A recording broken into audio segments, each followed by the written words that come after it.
ಅಭಿವೃದ್ಧಿಗೆ ದುಡ್ಡಿಲ್ಲ ಅಂತಾರೆ ನಮ್ಮ ನಾಯಕರು. ಆದ್ರೆ ಇಲ್ಲೇನಾಗಿದೆ ನೀವೇ ನೋಡಿ. ವಿಧಾನಸೌಧದ ಪ್ರವೇಶ ದ್ವಾರಕ್ಕೆ ಹೊಸ ಮೆರುಗು ಬಂದಿದೆ.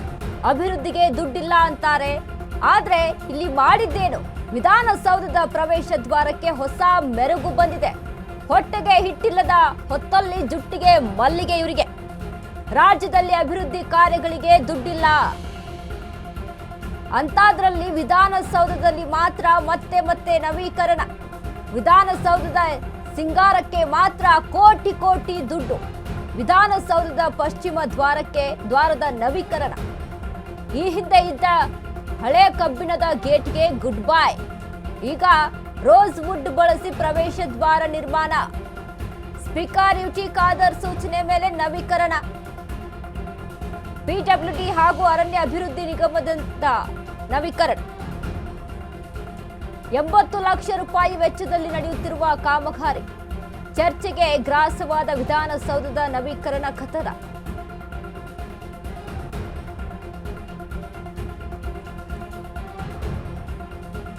ಕಾಂಗ್ರೆಸ್ ಪಕ್ಷದಲ್ಲಿ ಪ್ರತಿಯೊಂದು ವಿಚಾರಕ್ಕೆ ಕೂಡ ನಾವು ಮಾತನಾಡಿದ್ರು, ಕೇಳಿದ್ರು ಸಹಿತ ಹೇಳುವಂತದ್ದೇನು? ದುಡ್ಡಿಲ್ಲ ಸರ್. ಎಲ್ಲಿಂದ ದುಡ್ಡು ಬರುತ್ತೆ? ದುಡ್ಡು ಹೇಗೆ ತರಬೇಕು? ಇದೇ ಸಿಎಂ ಸಿದ್ದರಾಮಯ್ಯ ಅವರು ಸದನದಲ್ಲಿ ಒಂದು ಬಾರಿ ಮಾತನಾಡ್ತಾ ಇದ್ದಂಥ ಸಂದರ್ಭದಲ್ಲಿ ಹೇಳ್ತಾರೆ, ದುಡ್ಡಿಲ್ರಿ, ದುಡ್ಡಿಲ್ಲಪ್ಪ ಅನ್ನುವಂಥ ಮಾತನ್ನ. ಅಂದರೆ ಕ್ಷೇತ್ರದ ಅಭಿವೃದ್ಧಿ ವಿಚಾರಕ್ಕೆ ಮಾತನಾಡಿದಂಥ ಸಂದರ್ಭದಲ್ಲಿ ಅವ್ರು ಹೇಳುವಂಥದ್ದು. ಬಟ್ ಇದಕ್ಕೆಲ್ಲ ಹೇಗೆ ದುಡ್ಡು ಬರುತ್ತೆ? 80 ಲಕ್ಷ ಮೌಲ್ಯದ ಈ ಒಂದು ನವೀಕರಣ ಮಾಡಿದ್ದೀರಾ ಅಲ್ವಾ? ಪದೇ ಪದೇ ವಿಧಾನಸೌಧದ ನವೀಕರಣ ಆಗ್ತಾ ಇರುವಂಥದ್ದು. ಈ ಹಿಂದೆನೂ ಸಹಿತ ಸಿದ್ದರಾಮಯ್ಯ ಅವರ ಕಚೇರಿಯ ಒಂದು ಏನು ರೂಮ್, ಅಲ್ಲಿ ಇರುವಂಥ ಒಂದು ಕಚೇರಿಯ ರೂಮ್ ಬಾಗಿಲಕ್ಕೆ ವಿಚಾರಕ್ಕೆ ಸಂಬಂಧಪಟ್ಟಂತೆ ಅದನ್ನು ಕೂಡ ಅಲ್ಲಿ ಬದಲಾವಣೆಯನ್ನ ಮಾಡ್ತಾರೆ, ವಿಧಾನಸೌಧದಲ್ಲಿರುವಂತಹ ಕೊಠಡಿಯನ್ನ.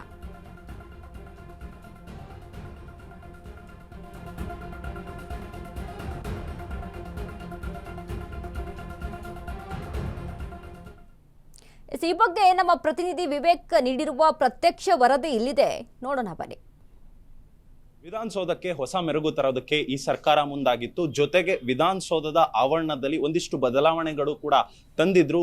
ನೂತನವಾಗಿ ಆಯ್ಕೆಯಾಗಿರ್ತಕ್ಕಂಥ ಯುಟಿ ಖಾದರ್ ಅವರು 2.5 ವರ್ಷಗಳಲ್ಲಿ ಸಾಕಷ್ಟು ಬದಲಾವಣೆಗಳನ್ನ ಮಾಡಿದ್ರು. ವಿಧಾನಸೌಧದಲ್ಲಿ ಲೈಟ್ಗಳ ಅಳವಡಿಕೆ ಮಾಡೋದಾಗಿರ್ಬೋದು, ಈ ರೀತಿಯಾಗಿ ಸಾಕಷ್ಟು ಪ್ರಮುಖವಾದ ಬದಲಾವಣೆಗಳನ್ನ ಮಾಡಿದ್ರು. ಜೊತೆಗೆ ಏನು ಅಧಿವೇಶನ ನಡೆಯುತ್ತೆ, ಆ ಅಸೆಂಬ್ಲಿ ಏನು ಹಾಲ್ ಇದೆ ಅಲ್ಲಿಗೆ ಹೋಗೋದಕ್ಕೆ ಒಂದು ದ್ವಾರ ಕೂಡ ಇರುತ್ತೆ. ಆ ದ್ವಾರಕ್ಕೂ ಕೂಡ ಅಷ್ಟೇ ರೋಸ್ ವುಡ್ ನಲ್ಲಿ ಕಳೆದ ಅಧಿವೇಶನದ ಸಂದರ್ಭದಲ್ಲಿ ಬದಲಾವಣೆ ಮಾಡಿದ್ರು.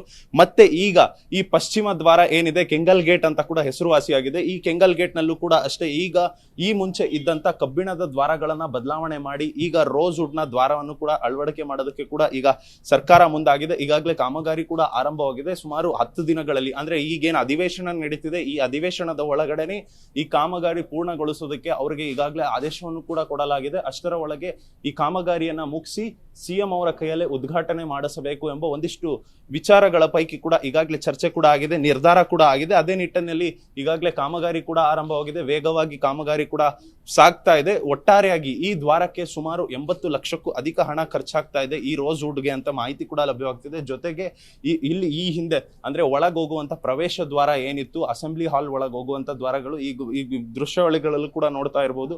ಆ ದ್ವಾರ ಕೂಡ ಅಷ್ಟೇ ಹಿಂದಿನ ಅಧಿವೇಶನದಲ್ಲಿ ಬದಲಾವಣೆ ಮಾಡಿದ್ರು.